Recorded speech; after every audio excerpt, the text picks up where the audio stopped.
Hello, everybody. I'm Kobo Chasko, and this is Beyond the Scuttlebutt, coming at you through the power of the extension cord that I ran to my neighbor's house that he's currently unaware of. But what he doesn't know doesn't hurt him. So, here we go. We have this long-awaited week of the meeting between Joe Biden and Vladimir Putin.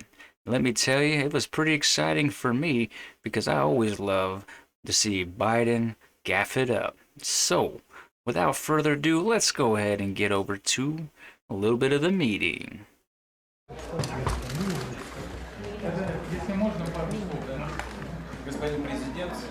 Yeah, that's right. Flashcards. That's what he's got. Joe Biden can't do anything without these flashcards. So, let's go ahead and I'm going to see what kind of flashcards he's got. This is Putin. He's a bad guy. Play nice. The press. Good guys. Read from teleprompter. You know, he has to have teleprompter. Can't do anything without it. This is Jill, your wife, remember?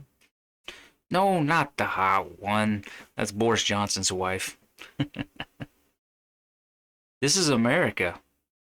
Don't get you slipping now. Don't get you slipping now. Alright, well, after their 3-hour meeting where no questions were asked and nothing was answered, only thing that did get accomplished was that they decided that they will send their ambassadors back to each other's capitals. That's it. So, afterwards, Putin had his little presser with the media, and he got some hard-hitting questions. Let's go over there now. You didn't answer my question, sir. If all of your political opponents are dead, in prison, poisoned, doesn't that send a message that you do not want a fair political fight? Dang, see, what would happen if the media asked Biden these kind of questions? I mean, that's a hard-hitting question. I mean, pulling no punches at all. I would love to hear them ask Joe Biden one question that's even half as difficult as this one. Let's see what he's got to say. Well, on the question of who is murdering whom, people rioted and went into the Congress in the U.S. with political demands. Oh, he's gonna go with the Capitol riot. All right. And many people were declared as criminals, and they are threatened with imprisonment from 20 to 25 years.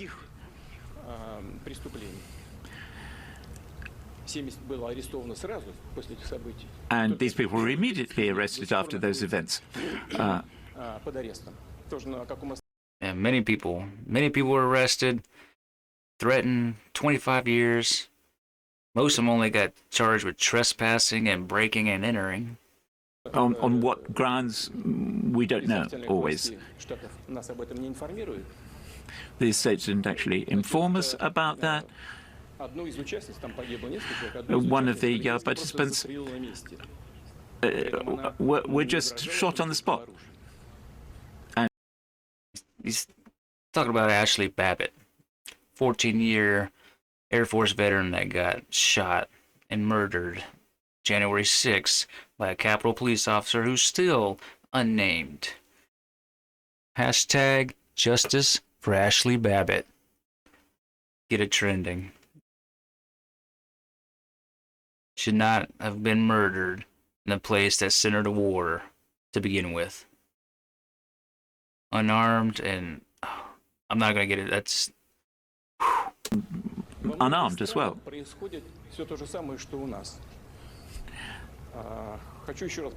Many countries are going through exactly what we're going through. Let me just repeat. We sympathize with what was happening in the States, but we do not wish that to happen in Russia. Of course not.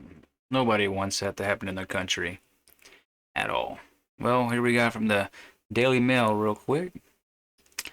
You don't even get a chance to open your mouth. and you're shot dead. Putin tears into U.S. gun violence, says Biden is very different from Trump, and compares jailing his political opponents to arresting Capitol rioters. He held a press conference after his nearly 3-hour meeting with Biden. He started off complimentary of Biden, but then grew snipping as he was questioned on Russian activities. Putin was critical of gun violence in America and deflected questions on dissident Alexei Navalny. "You don't have time to open your mouth, and you're shot dead," he said. The two men arrived at the summit within a few minutes of each other, Putin after a last-minute arrival in air, and motorcade, Biden by driving from his nearby hotel, having arrived Tuesday.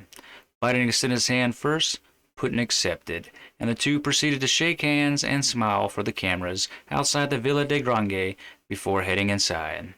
During a photo op in the library, Biden grinned while photographers jousted to capture the historic meeting. "It's always better to meet in face-to-face," Biden said, flashing a big smile while sitting with his legs crossed. The event was set up not to have public comments by either men, and Putin could be seen sitting back in his chair, tapping his hand against the wooden arm, looking bored while they waited.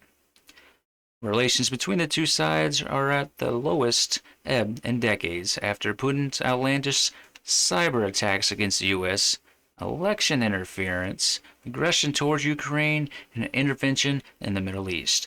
Washington has been seeking to lower expectations amid the fanfare and buildup, despite Russian goading.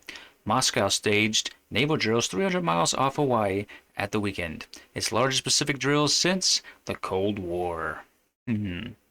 Well, now we're going to head over to Biden's presser, which I'm sure is going to be more interesting. I caught part of President Putin's press conference. Wait a minute, did he just... I caught part of President Putin's... He did. He just referred to Putin as Trump because, Trump's still in the back of his mind. That's insane. Everything that's been going on, and he's still concerned with Trump. Press conference, and he talked about the need for us to be able to have some kind of modus operandi where we dealt with making sure the Arctic was in fact a free zone. Arctic, a free zone. That's important stuff there, Joe. All right. Well, now we got another little clip here. It's morning again in Russia. Today, thousands of comrades are going back. Oh, yeah. This is also from the RNC research, by the way. To work building Russia's future. Thanks to U.S. President Joe Biden putting Russia first, the Russian economy is being built back better.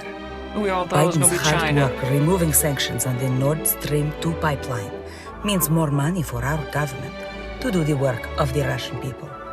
Billions and billions of rubles to build a stronger future for Russia. Thanks to Joe Biden, it's morning again in Russia. Oh, that's good. That's good. RNC Research, go give them a follow on Twitter, man. They got some funny videos.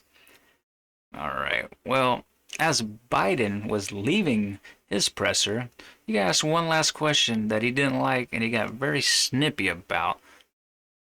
Let's go over there and check that out. Why are you so confident he'll change his behavior, Mr. President? Yeah, I'm not confident in changing behavior. What the hell? What do you do over there? So when did I say I was confident? When did Joe Biden ever say he was confident about anything? Come on now. Come on, man. I said, what I said was, let's get it straight. I said what will change their behavior is if the rest of the world reacts to them and it diminishes their standing in the world. I'm not confident of anything. I'm just stating the fact. See? He's not confident in anything. Quote, Joe Biden said to everybody. Oh. But given his past behavior has not changed, and in that press conference after sitting down with you for several hours, he denied any involvement in cyber attacks. He downplayed human rights abuses. He even refused to say Alexei Navalny's name. So how does that account to a constructive meeting as President Putin framed? You don't understand that. You're in the wrong business. Is the summit with China? Pool, we got to load. Pool, we need to load quickly. Let's go. Quickly, pool. Y'all get home safe.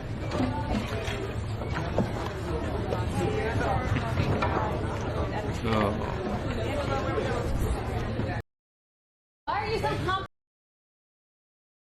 All right. Wise guy Joe snaps at press for asking if he's confident Putin will change after he threatened Russia with a response if they hit a red line list of 16 non-hack infrastructure targets. President Joe Biden said he warned Vladimir Putin Wednesday that Russian cyber attacks on critical U.S. infrastructures would draw a serious American response, and told his counterpart just how harmful a cyber attack might be on an oil pipeline that is the lifeline of Russian economy. Biden threatened retaliations and made his explicit comment publicly, even as he denied making any kind of a threat. Of course, in his meeting with the Russian president, as they discussed ransomware attack that shut down the Colonial Pipeline that has other U.S. and multinational businesses on edge. His cyber saber rattling came during a continuous press conference, where he also shouted at a CNN reporter who yelled out a question asking why he was so confident the Russian strongman would change his behavior, given his denials and his history. I'm not confident I'll change his behavior. What do you do all the time? He sneered. Oh. What did I say I was confident? I said? What I say I was? Let's get it straight. I said that will change. That their behavior is if the rest of the world reacts to them and it diminishes their standing in the world. I'm not confident of anything. I'm just stating the facts. Minutes after the tense exchange, Biden sought to clean up the incident, speaking with traveling reporter under the wing of the Air Force One. I shouldn't have been such a wise guy with the last answer I gave. Of course, the reporter didn't mind. She said he didn't have to apologize, which is, respectful, of course. All right, now before getting on a plane, as all of the images and the narrative from this summit is set, he wanted to take that off the table. Now, this is interesting. Coming from CNN, I was very surprised, especially how everything's been the last year. But I believe they're finally not going to be catering to Biden anymore. Getting on a plane, as all of the images and the narrative from this summit is set. He wanted to take that off the table. But we have seen President Biden do that frequently. What we've not seen him do is answer questions like that without his aides screaming at him to stop. I have never seen a president, covering the last 4 of them, who is so protected by his aides in terms of often not wanting him to answer some questions. Yep. Never seen one, and he hasn't, and this is crazy. Well, can't believe CNN's finally calling him out. Well, everybody, that is my take on the Putin and Joe Biden meeting. All right. Hope y'all enjoy. Like I said, America looked pretty weak today, and Russia looks strong. News is all talking about it. The world's talking about it. But things will get better, everybody. Remember, 2022 and 2024. All right. Well, y'all have a great day, and I'll see you next time. Yeah, I'll be right down as soon as I find my lighter. Oh, you guys are still here? Awesome. Well, thanks for tuning in to Beyond the Scuttlebutt. Really appreciate it. If you like what you saw, go ahead and smash that like button for me. If you're new to the channel, you can always subscribe. Would appreciate that as well. And also go ahead, comment down below. Let me know what you think. Got any suggestions? I'm open to them. All right. Y'all have a good one. Always want to do this. Cue the music.